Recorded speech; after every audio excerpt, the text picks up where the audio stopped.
దేవుని పరిశుద్ధమైన నామములో చేరవచ్చిన మీకందరికీ వందనాలు తెలియజేస్తూ ఉన్నాను.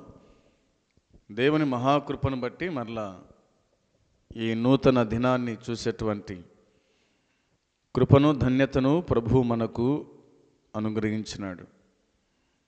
ఈ దినము ఈ సమయం చూడలేక ఎంతోమంది లోకాన్ని ముగించుకొని వెళ్ళిపోయారు. ప్రభువు మనకిచ్చినటువంటి ఈ మంచి తరుణాన్ని బట్టి దేవునికి స్తోత్రం. ఈ సమయంలో ప్రార్థన చేసుకొని దేవుని వాక్యాన్ని విందాం. ప్రార్థన. పరలోకమందున్న మా తండ్రి, మీ పరిశుద్ధమైన శ్రేష్టమైన పాదములకు స్తోత్రములు స్తుతులు చెల్లించుకుంటున్నాము. మీ కృపచేత, మీ దయచేత దీనదాసులమైన మమ్మలను జ్ఞాపకం చేసుకొని సజీవ లెక్కలో ఉంచి ఈ దినమును కూడా చూసేటువంటి కృపాధన్యత మీరు మాకు అనుగ్రహించినారు. అందును బట్టి నేను స్తుతిస్తూ ఉన్నాం. నీకు స్తోత్రములు చెల్లించుకుంటున్నాం. ప్రభువా, నిన్ను ప్రేమించి, నీ సన్నిధి ప్రేమించి, వాక్యమును ప్రేమించి నీ సన్నిధానమునకు చేరువచ్చిన వారిని దీవించండి, ఆశీర్వదించండి, బలపరచండి, కాపాడండి. దేవానికి స్తోత్రం స్తుతులు చెల్లించుకుంటున్నాం. ప్రభువా, ఈ లైవ్ ద్వారా వీక్షిస్తున్న ప్రతి ఒక్కరిని మనకు దీవించి ఆశీర్వదించి వారి కుటుంబాలను కాపాడమని, కనికరించి దర్శించమని స్తోత్రం చెల్లించుకుంటూ పాడే పాటల్లో, వాక్య పరిచర్లో తోడై ఉండి నడిపించి జ్ఞాపకం చేసుకోమని మీకు అప్పగించుకుంటూ మా రక్షకుడైన యేసుక్రీస్తు పరిశుద్ధమైన నామములోనే ప్రార్థించి అడిగి స్తుతించి వేడుకుంటున్నాము తండ్రి. ఆమెన్. ముందుగా ఒక కీర్తన మనం పాడుకుందాం. మన క్రైస్తవ సునాద కీర్తన నుంచి 931వ కీర్తన, రమ్మనుచున్నాడేసు ప్రభు రయమున రారండి అనే కీర్తన పాడదాం. రమ్మనుచున్నాడేసు ప్రభు రయమున రారండి, పిలచుచున్నాడు ప్రియమారా ముదమున రారండి, పిలచుచున్నాడు ప్రియమారా ముదమున రారండి. ప్రయాస భారము మోసి పరితపమందు వారికి, ప్రయాస భారము మోసి పరితపమందు వారికి, యేసే ప్రశాంతి మూలం, యేసే చిరజీవము, యేసే ప్రశాంతి మూలం, యేసే చిరజీవము. రమ్మనుచున్నాడేసు ప్రభు రయమున రారండి, పిలచుచున్నాడు ప్రియమారా ముదమున రారండి, పిలచుచున్నాడు ప్రియమారా ముదమున రారండి. నీతి పరిశుద్ధతకై దాహముగొన్న వారికి, నీతి పరిశుద్ధతకై దాహముగొన్న వారికి, జీవజలము తానై ఆత్మానందమిచ్చును, జీవ జలము తానై ఆత్మానందమిచ్చును, రమ్మనుచున్నాడేసు ప్రభు, రయమునరారండి. పిలచుచున్నాడు ప్రియమారా, ముదమునరారండి. పిలచుచున్నాడు ప్రియమారా, ముదమునరారండి.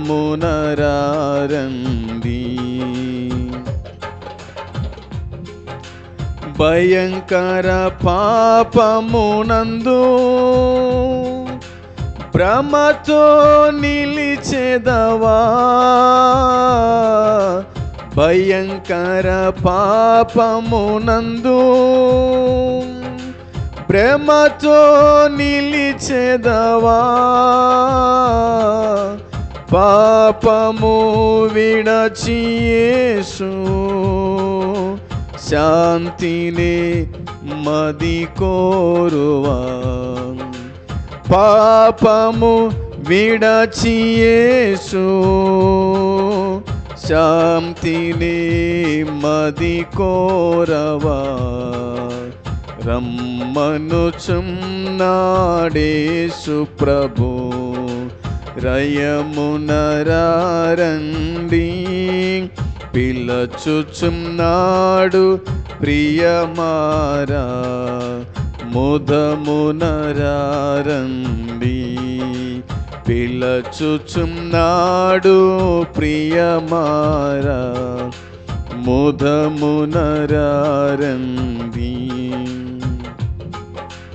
అనుకూల సమయమునందు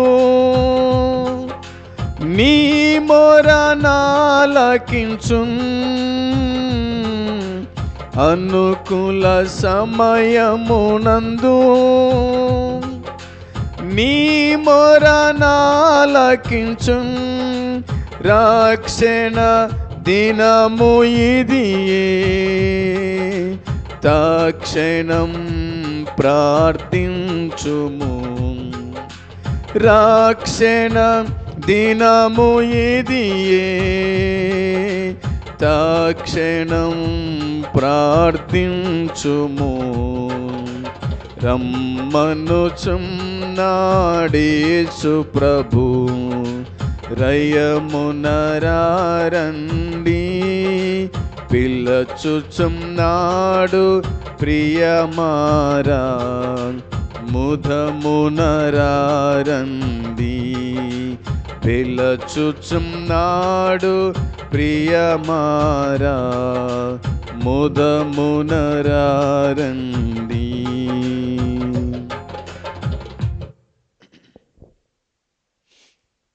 దేవుని పరిశుద్ధమైన నామములో చేరవచ్చిన మీకందరికీ మరోసారి శుభములు, వందనాలు తెలియజేస్తూ ఉన్నాను. ఈ సమయంలో దేవుని గ్రంథమైన బైబిల్లో నుంచి మరికొన్ని మాటలు మనము చూద్దాము. లూకా రాసిన సువార్త 14వ అధ్యాయము. లూకా రాసిన సువార్త 14వ అధ్యాయము 15 నుంచి 24 వరకు చదవాల్సి ఉంటుంది. అయితే 15, 16, 17 వచనాలను మనం చదువుకుందాం. లూకా సువార్త 14వ అధ్యాయము 15, 16, 17 వచనాలను నేను మీకోసమై చదువుచు ఉన్నాను. ఆయనతో కూడా భోజన పంక్తిని కూర్చుండిన వారితో ఒకడు ఈ మాటలు విని, దేవుని రాజ్యములో భోజనము చేయువాడు ధన్యుడని ఆయనతో చెప్పగా, ఆయన అతనితో ఇట్లనెను, ఒక మనుషుడు గొప్ప విందు చేయించి అనేకులను పిలిచెను. విందు కాలమందు అతడు, ఇప్పుడు సిద్ధమై ఉన్నది, రండని పిలువబడిన వారితో చెప్పుటకు తన దాసుని పంపెను. దేవుడు ఈ మాటలను దీవించి మనకు సమృద్ధిగా అనుగ్రహించునుగాక. ఆమేన్. క్రీస్తునందు సోదరి సోదరులారా, గత దినాలలో ఇదే 14వ అధ్యాయము 6 నుంచి 14 వరకు మనము ధ్యానం చేసుకున్నాం. ఈ దినమున 15 నుంచి 17 వరకు మనం ధ్యానం చేయబోతున్నాం. కాబట్టి ఈ వచనాల్లో ఉన్నటువంటి సారాంశాన్ని మనము గమనించేవారుగా ఉండాలని, అనుసరించేవారుగా ఉండాలని, గైకొనేవారుగా ఉండాలని దేవుని పేరట మనవి చేస్తూ ఉన్నాను. ఆయనతో కూడా భోజన పంక్తిని కూర్చుండిన వారిలో ఒకడు అని వ్రాయబడింది. ప్రభుతో పాటు చాలామంది భోజన పంక్తిలో కూర్చునేటువంటి వాళ్ళు. అంత ధన్యత ఎక్కడ దొరుకుతుంది? దేవునితో కలిసి భోజనం చేయటం, దేవుని ప్రక్కన కూర్చొని భోజనం చేయటం ఎంత ధన్యతనో మనము ఆలోచన చేయగలిగితే ఎంత బాగుంటుందో. ఒక పెద్ద వ్యక్తితో భోజనం చేస్తేనే నేను పలానా వ్యక్తితో భోజనం చేసినాను అని మనం ఎన్ని చెప్పుకుంటామో, ఎన్ని గొప్పలు చెప్పుకుంటామో. అయితే సృష్టికర్త అయినటువంటి దేవునితో, పరిశుద్ధుడైన దేవునితో కలిసి భోజనం చేసేటువంటి ధన్యత ఆనాటి శిష్యులకు, ఆనాటి ప్రజలకు దక్కింది అని చెప్పుకోవచ్చు. ప్రభుతో కలిసి భోజనం చేసేటువంటి ధన్యత మనకు దొరికింటే మనం ఎంత ధన్యులమవుతామో. కానీ ప్రభుత్వం ఉండే భాగ్యం మనకు దేవుడు అనుగ్రహించినాడు. ఈ దినాల్లో తనతో సహవాసం చేయడానికి, తనతో ఉండడానికి, తన మాటలు వినడానికి, తన చిత్త ప్రకారంగా నడుచుకోవడానికి, తన ఇష్టాన్ని నెరవేర్చడానికి దేవుడు ఈ రూపములో మనకు తన కృపను అనుగ్రహించినాడు. మనము కూడా ధన్యులమని చెప్పుకోవచ్చు. ప్రభు మనతో పాటు ఉన్నాడు, మనం ప్రభుతో పాటు ఉన్నాం. ఆ సంగతి మనం గుర్తుంచుకునే వారిగా ఉండాలి. కానీ ప్రశ్న వేయకూడదు. ప్రభు ఏం చెప్పినాడో దాన్ని వినడమే మన విధి అనే సంగతి గుర్తుంచుకోవాల్సిన విషయాలు. ఎందుకంటే ప్రభువునకు ప్రశ్న వేసే వాడు భూమి మీద ఎవడున్నాడు? అందుకోసమే మనము విని ఏదైనా డౌట్ ఉంటే కనుక అడగడం క్షేమకరమే, ఆ డౌట్ను తీర్చుకోవడము మనకు ఆశీర్వాదకరమే. కానీ నాకే అంత తెలుసు అన్నట్టుగా మనము ప్రశ్నించేవారుగా ఉండకూడదు, తెలుసుకునేవారుగా ఉండాలని లేఖన భాగాల్లో మనము చూడగలుగుతాం. మరి ఆయనతో కూడా భోజన పంక్తిని కూర్చుండిన వారిలో ఒకడు ఈ మాటలు విన్నాడు. ఈ మాటలు విని దేవుని రాజ్యంలో భోజనము చేయవాడు ధన్యుడని ఆయనతో చెప్పగా ఆయన మాట ఉంది. దేవుని రాజ్యములో భోజనము చేయువాడు ధన్యుడని. దేవుని రాజ్యంలో భోజన పానాలు ఉండవు. దేవుని రాజ్యంలో భోజన పానాలు ఏముండవు. ఆ సంగతి ఈ వ్యక్తికి గుర్తుంచుకుంటే బాగుండు. కాబట్టి అక్కడ ఆకలి ఉండదు, దప్పిక ఉండదు.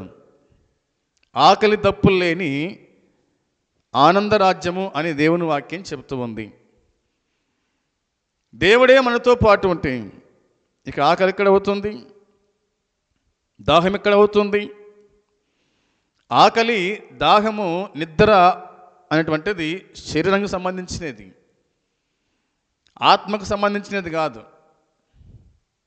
ఈ సంగతి కూడా మనం గుర్తుంచుకోవాల్సిన విషయాలు. బైబిల్లో రాయబడిన మాట చదువుదాం. ఆ మాటకు ప్రభు ఏమన్నాడు? 16వ వచనంలో దేవుని వాక్యం ఇలాగో చెబుతూ ఉంది. ఆయన అతనితో ఇట్లనెను, ఒక మనుషుడు గొప్ప విందు చేయించి అనేకులను పిలిచినాడంట. విందు కాలమందు అతడు, ఇప్పుడు సిద్ధమై ఉన్నది, రండని పిలువబడిన వారితో చెప్పుటకు తన దాసుని పంపెను అనే మాట రాయబడింది. సరే, ఈ వచ్చిన భాగాలను బట్టి మనం జ్ఞాపకం చేసుకున్నప్పుడు మరి విందు సిద్ధంగా ఉంది, పిలువబడిన వారు అనర్హులు. ఈ విందుకు మరి చాలామందిని పిలిచినాడు, కానీ ఇందులో 3 వ్యక్తులు మాత్రమే మనకు ప్రధానంగా కనిపిస్తారు. వారి గురించి మనం తర్వాత వచ్చే ఎపిసోడ్లో మనం జ్ఞాపకం చేసుకోవచ్చు. అయితే ఒక మనుషుడు గొప్ప విందు చేయించి విందునకు పిలిచినాడు అనే మాట ఉంది. ఇక్కడ పిలుపు గురించి మనము ఆలోచన చేద్దాం.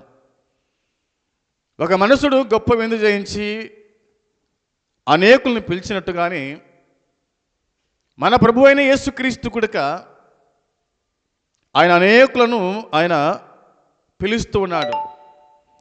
ఎలాగూ పిలుస్తున్నాడు ఆయన అనేకులను అంటే వాక్యము చేత రమ్మని పిలుస్తూ ఉన్నాడు. వాక్యము చేత ఆయన రమ్మని ఆయన పిలుస్తూ ఉన్నాడు, ఆయన ఆహ్వానిస్తూ ఉన్నాడు. ఎవరైతే వాక్యాన్ని విని ఆయన పిలుపును గైకొని ఆయన చిత్తాన్ని జరిగించడానికి వస్తే కనుక అతడు మరి ధన్యుడని దేవుని వాక్యం గుర్తు చేస్తూ ఉంది. చూద్దాం, బైబిల్ గ్రంథంలో దాదాపుగా 8 పిలుపుల గురించి రాయబడింది. ఆ విషయాలు మనం క్లుప్తంగా ధ్యానము చేసుకుందాం. 1వదిగా ఆదికాండము 24వ అధ్యాయం. ఆదికాండం 24వ అధ్యాయము 31వ వచనాన్ని చదువుదాం. ఆదికాండం 24వ అధ్యాయము 31వ వచనాన్ని చదువుదాం. లాబాను, యెహోవా వలన ఆశీర్వదింపబడినవాడ, లోపలికి రమ్ము, నీవు బయట నిలవనేలా ఇల్లును వంటలకు స్థలమును నేను సిద్ధము చేయించి తిననెను అనే మాట కనిపిస్తూ ఉంది.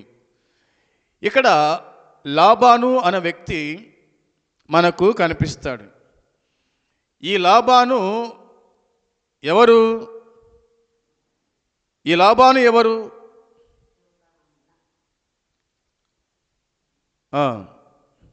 రిబుకమ్మ అన్న అని దేవుని వాక్యం చెబుతూ ఉంది.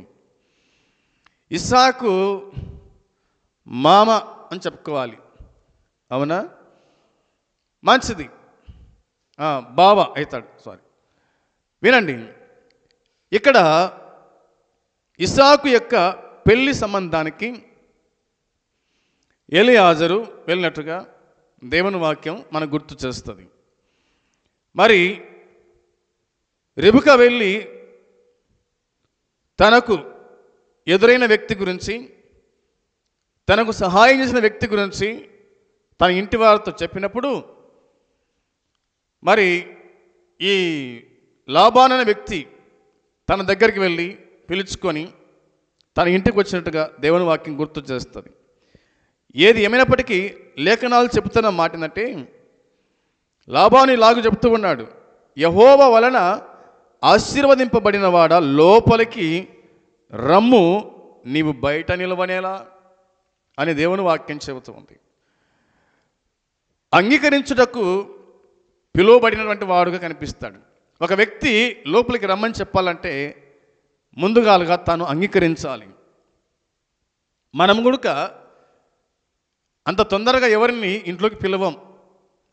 మనకు అంగీకారం ఉంటేనే, మనకు ఇష్టం ఉంటేనే మనము లోపలికి ఆహ్వానిస్తాం. మనకి ఇష్టం లేని వారిని బయట నుండి బయటని మనము పంపిస్తాం. అది అందరినటువంటి సత్యమే. మరి ఈ వచ్చిన భాగాలు జ్ఞాపకం చేసుకున్నప్పుడు లాబాను అనే వ్యక్తి అబ్రహాము దాసునటువంటి ఎలియాజర్ను ప్రేమతో మరి సంతోషముతో ఇంట్లోకి ఆహ్వానించినాడు. అది కూడా ఎలాగంటే యెహోవా చేత ఆశీర్వదింపబడిన వాడా, యెహోవా చేత ఆశీర్వదించబడిన వారు లోపలికి వస్తారు. యెహోవా చేత శపించబడిన వారు బయట ఉంటారు, వెలుపల ఉంటారు. నీవు యెహోవా చేత ఆశీర్వదించబడిన వాడవేనా, ఆశీర్వదించబడిన దానివేనా? అయితే నీవు బయట నిలవవు, ఎంత మాత్రం కూడా బయట ఉండవు, లోపలికి వస్తావని లేఖనాలు మనకు జ్ఞాపకానికి తీసుకొని వస్తాయి. అందుకోసమే వాక్యము చేత దేవుడు లోపలికి రమ్మని పిలుస్తూ ఉన్నాడు. ఈ సంగతి మనం జ్ఞాపకం చేసుకుందాం. ఇక ఇదే ఆది కాండంలోనే మరొక మాట జ్ఞాపకం చేసుకోవచ్చు. 26వ అధ్యాయము 29వ వచనంలో మనము చూసినప్పుడు 26వ అధ్యాయము 29వ వచనాన్ని మనం చదువుదాం. చివరి భాగం చదువుతాను నేను. చివరి లైన్లో వ్రాయబడిన మాట, నీవు యెహోవా ఆశీర్వాదం పొందినవాడవనిరి అన్న మాట ఉంది. ఇస్సాకును గురించి కొంతమంది ప్రజలు మాట్లాడుతూ ఉన్నారు, అయ్యా నీవు యెహోవా ఆశీర్వాదం పొందినవాడవు. యెహోవా ఆశీర్వాదం పొందినాడని ఎట్లా వాళ్ళు కనుక్కున్నారు? వాళ్ళు ఎలాగ వారు గ్రహించగలిగినారు అంటే, తన ప్రవర్తనను బట్టి, తన జీవితాన్ని బట్టి, తన కుటుంబాన్ని బట్టి, తన స్థితిగతులను బట్టి, మరి ప్రజలు అంటే దేవుని ఎరగని వాళ్ళు, ఇతడు యెహోవా చేత ఆశీర్వదించబడిన వాడు, దేవుడు తనకు తోడై ఉన్నాడు, అందుకని ఇతడు చేసే పని గుడక వర్ధిల్లుతూ ఉంది అని ప్రజలు గాయకుంటూ ఉన్నారు. అదే కదా రాయబడిన మాట. అతడు మరి ఆ సంవత్సరం పంట వేసి నిరంతర ఫలం పొందెను అన్న మాట మనకు కనిపిస్తుంది. దాన్ని బట్టి ప్రజల్లో కనిపించినటువంటి మార్పులు ఏమిటంటే, ఇతడు యెహోవా చేత ఆశీర్వాదం పొందినవాడు కనుకని ఇలాగూ వర్ధిల్లుతున్నాడు, ఇలాగూ కాపాడబడుతున్నాడు, ఇలాగూ బతకగలుగుతున్నాడు, జీవించగలుగుతున్నాడు అనేటువంటి మాటలు మనకు వినిపిస్తాయి. ఆ సంగతి గుర్తుంచుకోవాల్సిన విషయాలు బైబిల్లో మనకు కనిపిస్తూ ఉన్నాయి. ఇక న్యాయాధిపతుల గ్రంథం 17:2 వ్రాయబడిన మాటను నేను మీకోసం చదువుతున్నాను. న్యాయాధిపతుల గ్రంథం 17వ అధ్యాయము 2వ వచనములో రాయబడిన మాట, చివరి లైన్ చదువుతున్నాను. అతని తల్లి, నా కుమారుడు యెహోవా చేత ఆశీర్వదింపబడునుగాక అనెను అని రాయబడింది. ఇక రాయబడిన మాట మనకి జ్ఞాపకం చేసుకున్నప్పుడు, సోదరులారా, మీకా అను ఒకడు ఎఫ్రాయిమీల మాన్య దేశములో ఉన్నట్టుగా దేవుని వాక్యం గుర్తు చేస్తుంది.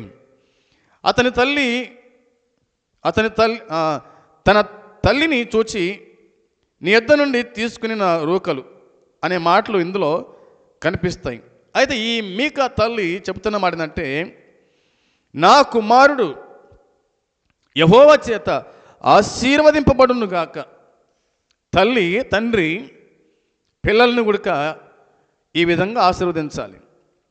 నా కుమారుడు, నా కుమార్తె, నువ్వు దేవుని వలన ఆశీర్వదించబడదువు గాక అని ఎప్పుడు చెప్పగలుగుతాం? వాళ్ళు ఎప్పుడైతే మన మాట వింటారో, వాళ్ళు ఎప్పుడైతే దేవుని యందు భయభక్తులు కలిగి జీవిస్తారో అప్పుడు ఈ మాట మనము చెప్పగలుగుతాం. ఇది వాస్తవమే కదా. ఆ సంగతి దేవుని వాక్యం మనకు గుర్తు చేస్తూ ఉంది. ఇక రూతు గ్రంథంలో 3:10 రాయబడిన మాట మనం చదివినప్పుడు, నా కుమారి యెహోవా చేత నీవు దీవెన నొందిన దానవు అని అంటాడు బోయాజు. నా కుమారి యెహోవా చేత నీవు దీవెన నొందిన దానవు, దేవుడిని దీవించి అక్కడికి పంపినాడు అన్నట్టుగా తను మాట్లాడినాడు. సోదరులారా, దేవుని యొక్క దీవెన, దేవుని యొక్క ఆశీర్వాదము మరి ఎలాగూ తెలుసుకునగలిగిన వాళ్ళు అంటే వారి విధేయతను బట్టి, వారి గుణగణాలను బట్టి, వారి మాట తీరును బట్టి, వారి ప్రవర్తనను బట్టి, ఈమె యెహోవా చేత దీవెన నొందింది, ఈమె యెహోవా చేత ఆశీర్వదించబడింది, ఇతడు యెహోవా చేత ఆశీర్వదించబడినవాడు అని ప్రజలు చెప్పగలుగుతూ ఉన్నారు. దేవుని వాక్యంలో మనం చూడగలుగుతాం. అందుని బట్టి బోయాజు చెప్పిన మాట ఏంటంటే, నా కుమారి యెహోవా చేత నీవు దీవెన నొందిన దానవు.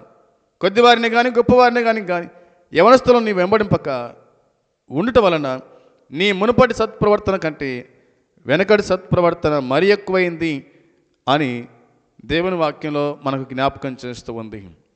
ఇక 115వ కీర్తనలో భక్తుడు ఈ విధంగా రాశాడు. ఆ మాట కూడా మనము చదువుదాం.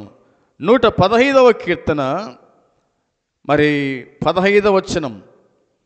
15వ వచనంలో దేవుని వాక్యం లాగు చెప్తూ ఉంది. భూమి ఆకాశములను సృజించిన యెహోవా చేత మీరు ఆశీర్వదింపబడిన వారు అని దేవుని వాక్యము తెలియజేస్తూ ఉంది.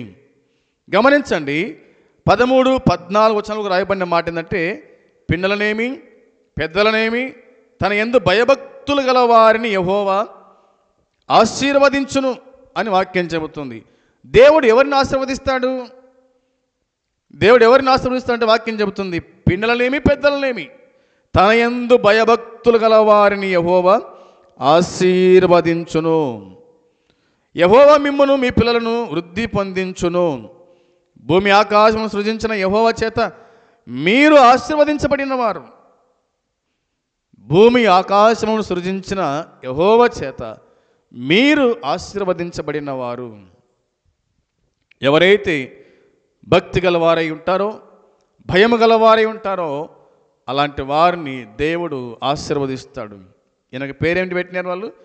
భూమి ఆకాశములకు సృష్టికర్త అయిన యెహోవా చేత మనం దీవించబడిన వాళ్ళం. కాబట్టి ఈ దినమున దేవుని సన్నిధిలో మనం ఉన్నాం. ఆ సంగతి మనం గుర్తుంచుకోవాలి. అందుకోసమే లాబాను చెప్పిన మాట అదే కదా, యెహోవా చేత ఆశీర్వించబడిన వాడు లోపలికి రా. నువ్వు లోపల ఉండాలి, నువ్వు బయట కాదు ఉండాల్సింది. దేవుని చేత దీవించబడిన వాడు, ఆశీర్వించబడిన వాడు లోపల ఉండాలి, బయట కాదు ఉండాల్సింది. బయట ఉంటారంటే బయట దేవుని ఎరగని వాళ్ళు బయట ఉంటారు, దేవుని నమ్మని వాళ్ళు బయట ఉంటారు, లోపలికి రావడానికి ఇష్టపడరు వాళ్ళు. అందుకే దేవుడు మనకు గొప్ప అవకాశాన్ని అనుగ్రహించినాడు. మనము లోపల ఉండాలి, దేవుని మందిరంలో ఉండాలి, దేవునితో ఉండాలి, దేవునితో కలిసి జీవించే మార్గం ఉండాలని లేఖనాలు జ్ఞాపకం చేస్తూ ఉన్నాయి. ఇక రెండవదిగా మనం జ్ఞాపకం చేసుకుందాం, మంచి ఐక్యతకు పిలుపు. ఒకటవదిగా అంగీకరించుటకు పిలుపు, రెండవది మంచి ఐక్యతకు పిలుపు అని రాయబడింది. సంఖ్యాకాండం 10:29. సంఖ్యాకాండం 10వ అధ్యాయము 29వ వచనము చదువుదాం. 29వ వచనములో మోసే మామయగు మిద్యానీయుడైన రెవుయేలు కుమారుడగు ఓబాబుతో, మోసే యెహోవా మాకిచ్చేదనని చెప్పిన స్థలమునకు మేము ప్రయాణమై పోవుచున్నాం, మాతో కూడా రమ్ము, మేము మీకు మేలు చేసేదము. యెహోవా ఇశ్రాయేలీలకు తాను చెయ్యబోవు మేలును గురించి వాగ్దానము చేసిననగా అనే మాట వ్రాయబడింది. ఇక్కడ మోసే మాట్లాడుతూ ఉన్నాడు. మోసే మామయ్యకు మిద్యానీయుడైన రెవుయేలు కుమారుడగు ఓబాబుతో మాట్లాడుతున్నాడు. యెహోవా మాకు ఒక దేశాన్ని ఇవ్వబోతున్నాడు. ఆ దేశము పాలు తెనులు ప్రవహించేటువంటి దేశం. ఆ దేశానికి రా మా వెంట. దేవుడు మాకు గొప్ప మేలు చేస్తానని చెప్పినాడు, గొప్ప ఆశీర్వాదం ఇస్తానని చెప్పినాడు. కట్టని ఇండ్లు, త్రవ్వని బావులు, నాటని పొలాలు, చెట్లు, మంచి భూమిని, పాలు తెనులు ప్రవహించే దేశాన్ని మాకు ఇస్తానని చెప్పినాడు. కాబట్టి దేవుడు మాకు మేలు చేస్తాడు కనుక మేము నీకు మేలు చేస్తాం, మాతో రావయ్యా, మాతో ఉండయ్యా అంటే తాను నేను రాను అని అంటున్నాడు. వారిని కట్టని ఇండ్లు, త్రవ్వని బావులు, నాటని పొలము, చెట్లు, పాలు తెనులు ప్రవహించే దేశానికి, మంచి దేశానికి, యెహోవా దేశానికి, మరి పరలోకానికి రమ్మంటే నేను రాను, నాకు ఇష్టం లేదు అంటే ఏంటి పరిస్థితి? దేవునితో ఐక్యత కలిగి జీవించుదాం, దేవునితో ఉందాం, దేవుని పిల్లలతో సహవాసం చేద్దాం, దేవునితో కలిసి ఉంటే దేవుడు మనకి మేలు చేస్తాడు, మనం బాగుపడుస్తాడు అని మోసే పిలుస్తూ ఉంటే ఇతడేమంటున్నాడు? నేను రాను అని అంటూ ఉన్నాడు. ఎంత ఘోరం చూడండి. ప్రభు కూడా రమ్మని పిలుస్తున్నాడు కదా, వస్తే బాగుపడతావు, రాకపోతే చెడిపోతావు. ఒక దినాన ప్రచండమైనటువంటి వర్షం కురుస్తూ ఉంది అంట. ఆ వర్షానికి ఒక ఆయన రాత్రి వేళ ఒక అతను నెత్తిన ఒక మూట పెట్టుకొని వానకు తడుస్తూ ఆ వీధుల్లో తిరుగుతూ ఉన్నాడు. ఒక ఇంటి యజమానుడు లేచి బయటకు చూస్తే బయట ఒక అతను తడిసిపోయినాడు, అక్కడ కూర్చున్నాడు తన ఇంటి ముందర. ఆ వ్యక్తి ఇట్లా ఆహ్వానించాడంట, బాబు వానకు తడుస్తున్నావు, ప్రచండమైన వర్షం పడుతుంది, నువ్వు చనిపోతావు, కాబట్టి నువ్వు లోపలికి రా అంటే సరే అని చెప్పేసి తాను తన బట్టల మూట తీసుకొని వస్తుంటే, బాబు బట్టల మూట అక్కడనే మారి దాన్ని అక్కడ వదిలేసి నువ్వు ఒక్కనివిరా అంటే, కాదు నేను వస్తాను, నా మూట వస్తూ ఉంది లోపలికి అంటే, అట్టొద్దు బాబు, అది అంత దుర్వాసన కొడుతుంది, కంపు కొడుతుంది, దాన్ని బయట పారేసి నువ్వు రా ముందు అంటే తను రాను అన్నాడంట. తెల్లవారు లోపల ఏం జరిగిందో పరిస్థితి మనకి ఎరుగుదము. వానకు తడిసి అక్కనే తాను కూలబడి చనిపోయినాడు. రమ్మని పిలిచినప్పుడు వస్తే బాగుంటుంది, బ్రతికిపోవు. ఈనాడు కూడా చాలామంది ప్రజలు రావడం లేదు. రండి దేవుని కాడికి రమ్మంటే రావడం లేదు, ప్రభు నమ్మకమంటే నమ్ముకోవడం లేదు, వెంబడించడం లేదు, ప్రభుతో కలిసి జీవించండి బ్రతకండి అంటే జీవించడం లేదు, ఇష్టానుసారంగా బతుకుతున్నారు. అందుకోసమే జీవితాలు కుటుంబాలు చెడిపోతున్నాయి. సంగతి మనం గుర్తించేవారుగా ఉండాలి. మోసే పిలిచినాడు, ఓ అప్పును నేను రాను అంటున్నాడు. పిలిచినప్పుడు వస్తే బాగుంటుంది కదా. సంగతి మనం గుర్తించేవారుగా ఉండాలి. ఇక మూడవదిగా మన జ్ఞాపకం చేసుకున్నప్పుడు ఈ విధంగా బైబిల్ తెలియపరుస్తూ ఉంది. ప్రత్యేకమైన పరిశుద్ధతకు పిలుపు అన్న సంగతి నేను జ్ఞాపకం చేస్తూ ఉన్నాను. చూడండి, యెషయా గ్రంథము 1వ అధ్యాయానికి వచ్చేద్దాం. యెషయా గ్రంథం 1వ అధ్యాయము 18వ వచనం చదువుదాం. యెషయా గ్రంథం 1వ అధ్యాయము 18వ వచనములో వ్రాయబడిన మాట చదువుతూ ఉన్నాను. యెహోవా ఈ మాట సెలవిచ్చుచు ఉన్నాడు, రండి మన వివాదము తీర్చుకొందము. మీ పాపములు రక్తం వలె ఎర్రనివైనను, అవి హిమము వలె తెల్లబడును, కెంపు వలె ఎర్రనివైనను, అవి గొర్రెబొచ్చు వలె తెల్లని వగును అని దేవుని వాక్యం మనకు జ్ఞాపకానికి తీసుకొని వస్తూ ఉంది. ఇశ్రాయేలు ప్రజలతో దేవుడు మాట్లాడుతూ ఉన్నాడు, ఓ ఇశ్రాయేలీయులారా రండి అని పిలుస్తూ ఉన్నాడు. మరి పరిశుద్ధతకు పిలుస్తూ ఉన్నాడు. మీరు పరిశుద్ధంగా బతకండి, మీరు పవిత్రంగా బతకండి, మీకు నాకు వాదం ఎందుకు, మీకు నాకు ఎందుకు ఈ వాదాలలో, అందుకోసమే రండి అని చెప్పి పిలుస్తున్నాడు. ఇంతకు ఏం జరిగింది పరిస్థితి అంటే దేవుని వాక్యం చెబుతుంది, ప్రభువే ఇలాగ రాశాడు. 1వ అధ్యాయము 2వ వచనము 3వ వచనము 4వ వచనంలో మనం ఈ విధంగా చదివితే మనకు అర్థమైన విషయాలు కనిపిస్తాయి. యెహోవా మాట్లాడుతూ ఉన్నాడు, ఆకాశం ఆలకించుము, భూమి చెవి ఎగ్గుము, నేను పిల్లల్ని పెంచి గొప్పవారినిగా చేసి తిని వారు నా మీద తిరుగుబడి ఉన్నారు. ఎద్దు తన కామాందు నెరుగును, గాడిద తన సొంతమని దొడ్డి తెలుసుకును. ఇశ్రాయేలుకు తెలివి లేదు, నా జనులు యోచింపరు. పాపిష్టి జనమా, దోషభరితమైన ప్రజలారా, దుష్ట సంతానమా, చెరుపు చేయి పిల్లలారా, మీకు శ్రమ అని దేవుని వాక్యం గుర్తు చేస్తూ ఉంది. దేవుడు మాట్లాడుతున్నాడు, ఆకాశం ఆలకించు, భూమి చెవియెగ్గు, నువ్వన్న వినండి. నేను పిల్లల్ని పెంచి గొప్పవారుగా చేసినాను, కానీ వాళ్ళు నా మీద తిరుగుబడి ఉన్నారు. నాతో ఉండడం లేదు, వాళ్ళు నాతో కలిసి జీవించడం లేదు, నా సన్నిధిలో నిలబడడం లేదు వాళ్ళు అని మాట్లాడుకుంటూ వచ్చాడు.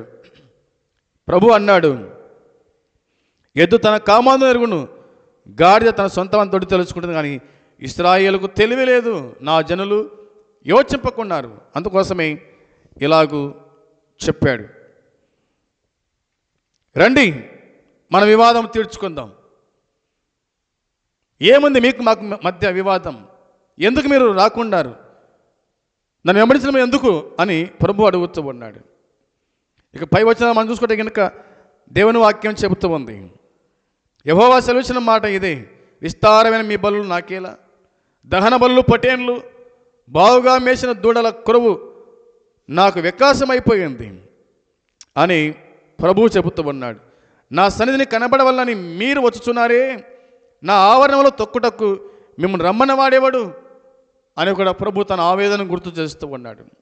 అందుకోసమే సోదరులారా వాక్యం చెబుతున్నమాట, పరిశుద్ధంగా జీవించడానికి ప్రభు పిలుస్తూ ఉంటే ఈనాటి ప్రజలు రాకుండా బతుకుతూ ఉన్నారు. లోకమే బాగుంది కదా, లోకపు కోరికలే బాగున్నాయి అని బతుకుతూ ఉన్నారు చాలామంది. పరిశుద్ధత అంటే ఎవరికి ఇష్టం లేదు, నీతిగా బతకమంటే ఎవరు ఇష్టపడడం లేదు, ఈ లోకం విడిస్తే దేవుని రాజ్యం ఉందని చెప్తే ఎవరు ఇష్టపడడం లేదు.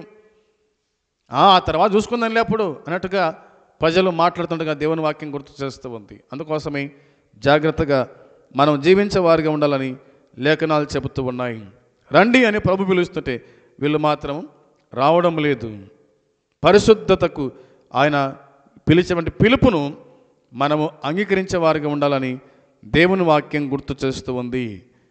ఇదే యెషయా గ్రంథంలో 4వదిగా మనం జ్ఞాపకం చేసుకున్నప్పుడు 55వ అధ్యాయము మొదటి వచనం చూడండి. 55వ అధ్యాయం మొదటి వచనంలో దేవుని వాక్యం ఇలాగూ చెబుతూ ఉంది. దప్పికొనిన వారులారా నీళ్ళ యొద్దకు రండి, రూకలు లేని వారులారా మీరు వచ్చి కొని భోజనము చేయండి. రండి, రూకలు లేకపోయినను ఏమి ఎక్కయే ద్రాక్షరసమును పానము చెయ్యండి అని దేవుని వాక్యం చెబుతుంది. అనగా తృప్తి అయిన భాగమునకు దేవుడు పిలుస్తూ ఉన్నాడు. మీరు తృప్తిగా ఉండండి, మీరు నెమ్మదిగా ఉండండి, ఆరోగ్యంగా ఉండండి, కొరత లేకుండా ఉండండి, రండి అని దేవుడు పిలుస్తూ ఉన్నాడు. ఎంత మంచి దేవుడు అండి మన ప్రభు అయిన యేసుక్రీస్తు, తండ్రి అయిన దేవుడు. గుర్తుంచుకోవాల్సిన విషయాలు, దప్పికొన్న వాళ్ళ నీళ్ళ ఇద్దకు రండి అని మాట రాయబడింది. దప్పికొన్న వాడు నీళ్ళ ఇద్దకు వెళ్ళాలి, తాగాలి, అప్పుడు దప్పిక తీరుతూ ఉంది. రూకలు లేని వారులారా అంటే డబ్బు లేని వారులారా రండి భోజనం చేయండి అని దేవుడు పిలుస్తూ ఉన్నాడు. దప్పికొన్నవా నీళ్ళు తాగితే దాహం తీరుతూ ఉంది, ఆకలి అవుతుందా రండి భోజనం చేయండి, ఫ్రీగా చేయండి అంటే కూడా ఈనాడు ప్రజలలో ఎంత మార్పో మనం చూడగలవచ్చు ఉన్నాం. రూకలు ఏమి ఎక్కని, ఏమి లేకపోయినా పర్వాలేదు, రండి ద్రాక్షరసం పానం చేయండి. తృప్తి అయిన జీవితానికి, తృప్తి అయినటువంటి మరి భాగమునకు ఆయన పిలుస్తూ ఉన్నాడు. కానీ రావడానికి చాలామందికి ఇష్టము లేకుండా ఉన్నట్టుగా దేవుని వాక్యంలో మనం చూస్తూ ఉన్నాం. ఆయన రమ్మని పిలుస్తూ ఉన్నాడు. మీరు వస్తే బాగుపడతారు, మీరు వస్తే నెమ్మదిగా ఉంటారు, మీరు వస్తే మీకు సమృద్ధిని నేను కలగజేస్తాను, ఇబ్బంది ఉండదు మీకు అని ప్రభు చెబుతూ ఉంటే అంతేం లేదులే, కష్టపడకపోతే ఏం దొరుకుతుంది అనే వాళ్ళు లేకపోలేదు. కాబట్టి కష్టపడిన దాన్నే దేవుడు ఆశీర్వదిస్తాడు, మిగిలిస్తాడు. దానికోసం ప్రభు పిలుస్తూ ఉంటే మేము రాము, మాకు అవసరం లేదు అనేటువంటి ప్రజలు లేకపోలేదన్న సంగతి జ్ఞాపకం చేస్తుంది దేవుని వాక్యం. ఇలాగూ మన ప్రభు అయిన యేసుక్రీస్తు ఇలాగూ చెప్పాడు. 5వ మాట నేను జ్ఞాపకం చేస్తున్నాను మీకోసమై. చూడండి. మత్తయి సువార్త 11:28లో వ్రాయబడిన మాట ఏమిటి? మత్తయి సువార్త 11వ అధ్యాయము 28వ వచనాన్ని చదువుతున్నాను. 28వ వచనంలో నేను ప్రయాసపడి భారం మోసుకొనుచున్న సమస్త జనులారా నా యొద్దకు రండి, నేను మీకు విశ్రాంతి కలగజేతును అని దేవుడు ఆహ్వానిస్తూ ఉన్నాడు. ప్రయాసపడుతున్న వారులారా, పాప భారం మోసుకొని తిరుగుతున్న వారులారా నా యొద్దకు రండి, నేను మీకు విశ్రాంతినిస్తా అని చెబుతూ ఉన్నాడు. ఆత్మ విశ్రాంతికి పిలుపు. విశ్రాంతి దేనికి? శరీరానికి కాదు. విశ్రాంతి దేనికంటే ఆత్మకు. అందుకోసమే మీరు ప్రయాసపడుతూ ఉన్నారు, భారాన్ని మోసుకొని తిరుగుతూ ఉన్నారు.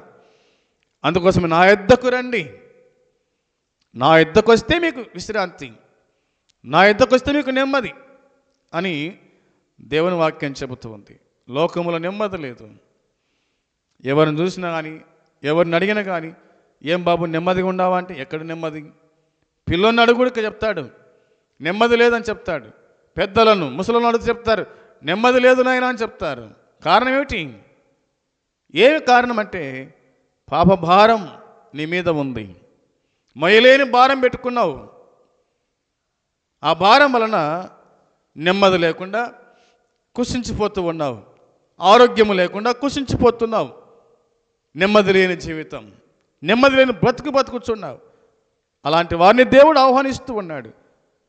రండి, నా ఎద్దకు రండి, నేను మీకు విశ్రాంతిని ఇస్తా అని చెబుతూ ఉన్నాడు. నా ఎద్దకు వస్తే విశ్రాంతి. బయట ఉంటే కనుక నీకు విశ్రాంతి ఉండదు. భారం, కుటుంబ భారం కావచ్చు కదా, ఉద్యోగ భారం కావచ్చు, అదేవిధంగా నీకు భారమే. అయితే దేవుని నమ్మిన పిల్లలు ఈ భారాన్ని తొలగించుకుంటారు. నెమ్మదిగా, ప్రశాంతంగా, సంతోషముతో, ఆనందముతో, ఉజ్జీవముతో మరి ముందు కొనసాగుతూ ఉంటారు. దేవుని నమ్మిన పిల్లలకు నమ్మ తేడా మనకు కనిపిస్తుంది. దేవుని నమ్మిన వారు లేకునే కానీ సంతోషముతో ఉంటారు. కానీ అన్నీ ఉన్నప్పటికీ లోకంలో ఉన్న వారికి నెమ్మది లేదు, ఆరోగ్యం లేదు, శాంతి సమాధానాలు లేవు. అందుకే ప్రభు రమ్మంటున్నాడు, పిలిచినప్పుడు వస్తే నీ జీవితం బాగుపడుతున్న సంగతి లేఖనాలు గుర్తు చేస్తూ ఉన్నాయి. ఇక 6వదిగా మన జ్ఞాపకం చేసుకున్నప్పుడు ఇదే మత్తయి సువార్త 22:4 22:4 చూడండి. 22:4 కాగా అతడు, ఇదిగో నా విందు సిద్ధపరిచి ఉన్నాను, ఎద్దులను క్రొవ్విన పశువులను వధింపబడినవి అంతయు సిద్ధముగా ఉన్నది, పెళ్లి విందుకు రండని పిలువబడిన వారితో చెప్పుడని వేరే దాసులను పంపెను గాని వారు తన వర్తకమునకు వెళ్ళిరి అనే మాట ఉంది. పెళ్లి విందు సిద్ధంగా ఉంది. రాజు విందుకు పిలుస్తూ ఉన్నాడు.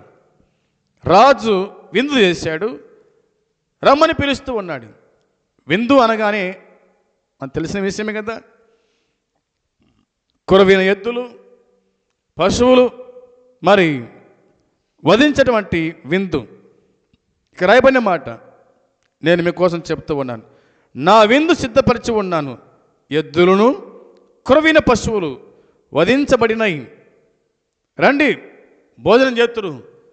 తిందురంటే చాలామంది కదా సాకులు చెప్తారు, చాలామంది కదా ఎచ్చలు పెడతారు. ఇలా చెప్పుకోవాలంతే, ఏం లేదు. అందుకోసమే దేవుని వాక్యం చెబుతుంది, వారు లక్ష్యము చేయక ఒకడు తన పొలమునకు మరి ఒకడు తన వర్తకమునకు వెళ్ళిరి అని దేవుని వాక్యం చెబుతుంది. లెక్క చేయలేదంట. ఎంత ఘోరమో చూడండి. వండి పెట్టి తినిపోదురామని చెప్తే కూడా ఎందుకు ఇంత వల్లు బరుగు, ఏమో మనకేమో అర్థం కాని పరిస్థితి.